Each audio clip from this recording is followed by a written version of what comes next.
Hello everyone, इस video में हम बात करने वाले हैं सेट नंबर 14 के बारे में। आई होप कि इससे पहले कि आपने बाकी के सेट्स को ज़रूर देखा होगा।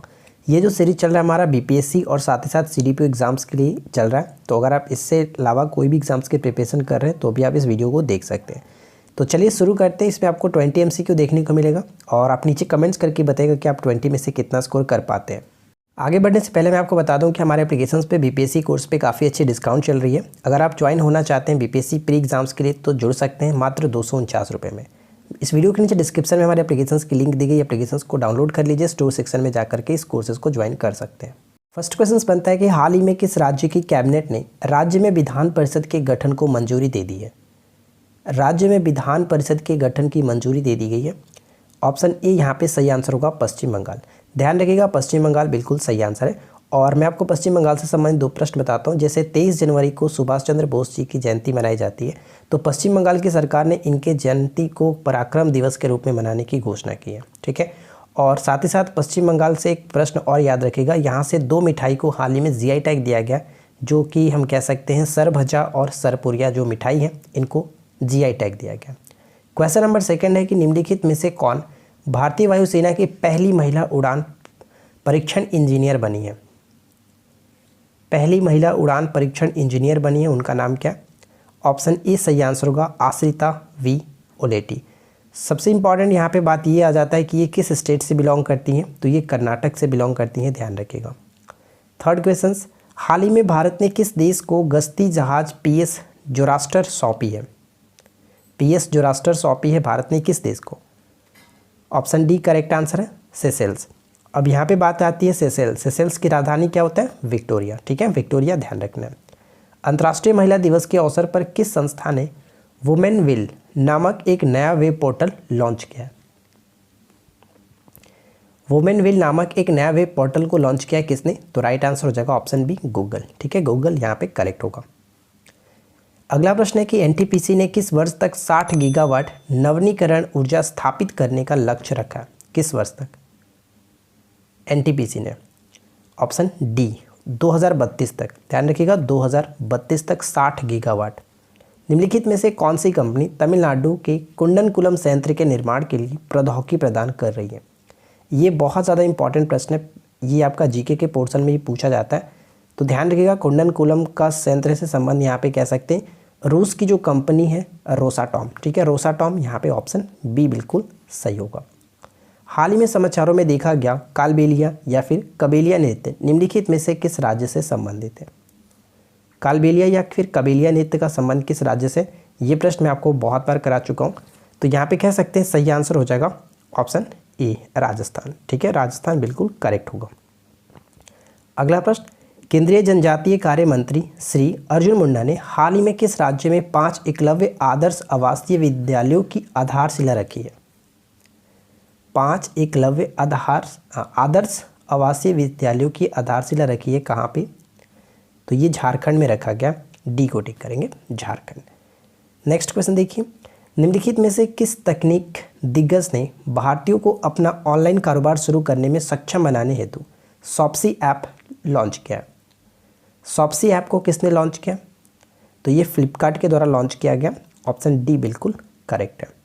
2 फरवरी 2021 को विश्व आर्द्रभूमि दिवस मनाया गया, जिसका थीम क्या था। वर्ल्ड वेटलैंड्स डे जिसको कहते हैं, 2 फरवरी को प्रत्येक वर्ष मनाया जाता है। तो 2021 का थीम रखा गया था वेटलैंड्स एंड वाटर।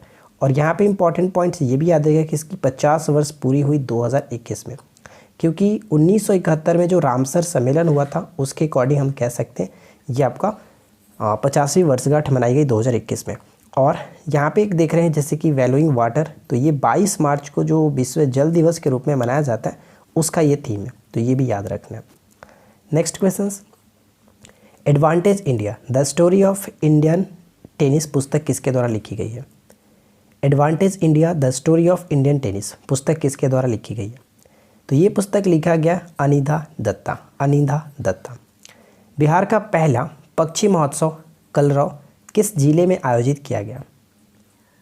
कलरव जो है किस जिले में आयोजित किया गया, बिहार का पहला पक्षी महोत्सव, तो right answer option D Jamui. ठीक है, जमुई ध्यान रखना है, जमुई।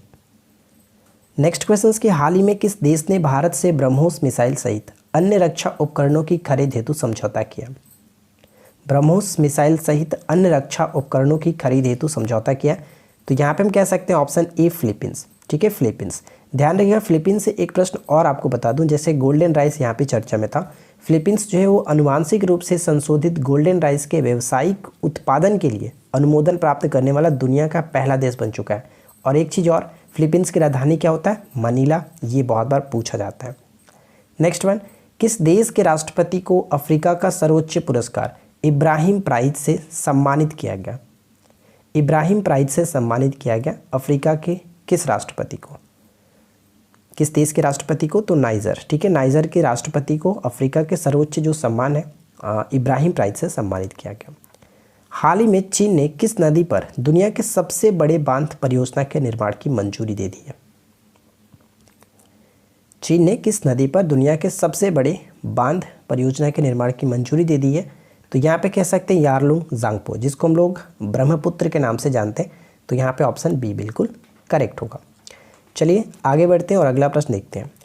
टोक्यो ओलंपिक के उद्घाटन समारोह में ध्वजवाहक के रूप में किसे चुना गया था? हाल ही में टोक्यो ओलंपिक 2020 का समापन हुआ, तो इसमें हम कह सकते हैं कि उद्घाटन समारोह के दौरान ध्वजवाहक के रूप में किसे चुना गया था? तो ऑप्शन ए करेक्ट होगा, एमसी मैरी कॉम के साथ साथ मनप्रीत सिंह। ठीक है, एमसी मैरी कॉम के साथ साथ मनप्रीत सिंह, यानी सही आंसर होगा ऑप्शन ई। उपरोक्त एक से अधिक होगा। ठीक है, एक से अधिक, ऑप्शन ई को टिक करेंगे। अगला पॉइंट्स की हाल ही में समाचारों में देखा गया ताल ज्वालामुखी किस देश में स्थित है? ताल ज्वालामुखी का संबंध किस देश से है?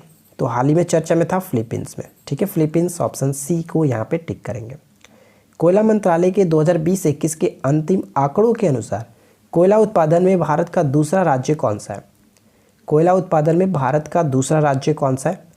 तो देखिए, सबसे पहला टॉप पे रखा गया छत्तीसगढ़ को, सेकंड नंबर पे रहा उड़ीसा और थर्ड नंबर पे मध्य प्रदेश। ठीक है, लेकिन कुकिंग कोयला की बात करें तो वहाँ पे हम झारखंड को टिक करेंगे। कुकिंग कोयला के अकॉर्डिंग सबसे टॉप पे झारखंड को रखा गया। तो यहाँ पे फिलहाल हमारा सेकंड पूछा गया था, इस वजह से हम ऑप्शन बी को टिक करेंगे, उड़ीसा करेक्ट आंसर होगा। नेक्स्ट क्वेश्चन देखिए, हाल ही में चर्चा में रही पंचमुली झील किस राज्य में स्थित है? पंचमुली झील किस राज्य में स्थित है? सबसे पहले बात करते हैं कि चर्चा में क्यों रहा। तो चर्चा में इसलिए रहा क्योंकि पिछले 2 वर्षों में पर्यटकों की सुरक्षा के लिए इसमें से 194 मगरमच्छों को झील से निकाला गया है, पर्यटकों को सुरक्षा के लिए। ठीक है, तो इस वजह से ये चर्चा में रहा झील। और ये आपका पड़ता है गुजरात में। गुजरात में कहाँ पे? तो गुजरात के केवड़िया में जो स्टैचू ऑफ यूनिटी है उसी के पास में ये स्थित है पंचमुली झील। ठीक है, चलिए अगला प्रश्न, नेक्स्ट क्वेश्चन जो कि आज की इस वीडियो का आखिरी प्रश्न है। किस मंत्रालय ने राजस्थान में चौथे बाघ अभ्यारण्य के तौर पर रामगढ़ विस्तारी वन्यजीव अभ्यारण्य को मंजूरी दे दी है?